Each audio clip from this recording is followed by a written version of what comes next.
I am John Arvin Arcabug. Today I will discuss on how to solve age problem. Age problems. Taser is 20 years younger than Jello. In 2 years, Jello will be twice as old as Taser. How old are they now? So we use Taser and Jello for our person. So we use +2 for change because the second phrase is 2 years in the future. Consider the now part. Taser is 20 years younger than Jello. We are given information about Taser, not Jello. So Taser is X now. To show Jello is 20 years younger, we subtract 20. Taser is X minus 2. Now, the +2 columns is filled. This is done by adding to both Taser and Jello, now column as shown in the table. Combine like terms in Taser future's age minus 20 plus 2. This table is now filled out and we are ready to try and solve. Our equations comes from the future statement.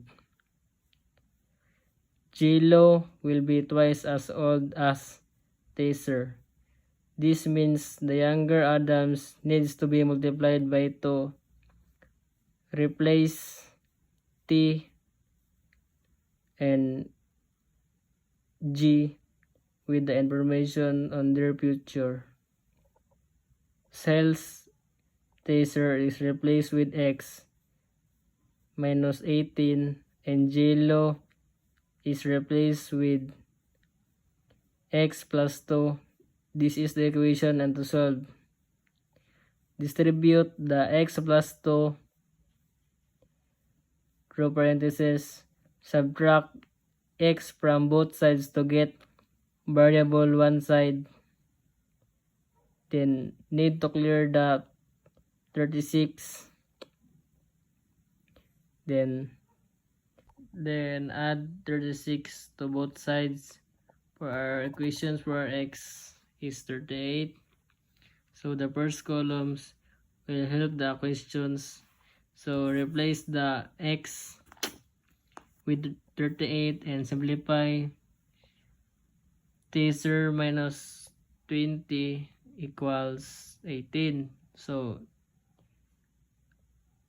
Jello is 38. So here's another problem. Distance, rate, and time.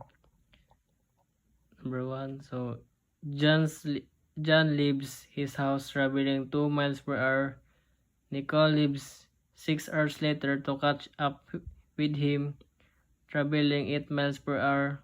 How long it take her to catch up with him?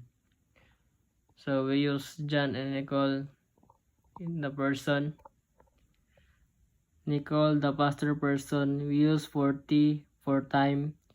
John times is T plus 6, showing his 6 hours head start. Distance column is found by multiplying the rate by time. So be sure to distribute the 2T plus 6 for John as they cover the same distance. Equals is put after John distance. Now, the distance is the equation. Subtract 2T from both sides. Then the variable is multiplied by 6. Then divide both sides 6. For our solution for our T is she catches him after 2 hours.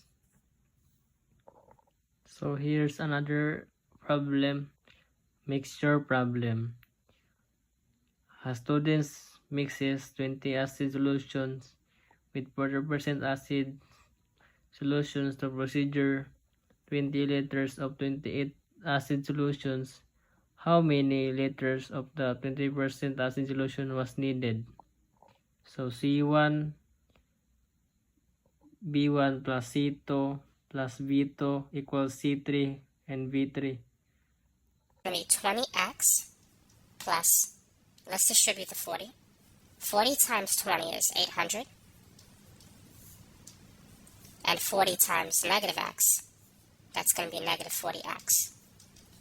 And then we have 28 times 20, which is 560. Now let's combine like terms. 20x minus 40x adds up to negative 20x. And now let's subtract both sides by 800. So those will cancel. Negative 20x is equal to 560 minus 800, which is negative 240.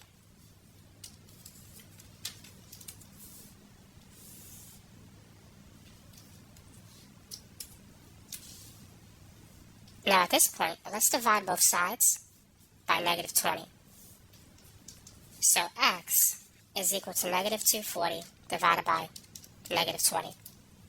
We can cancel a 0, and so that would become negative 24 divided by negative 2, which is positive 12.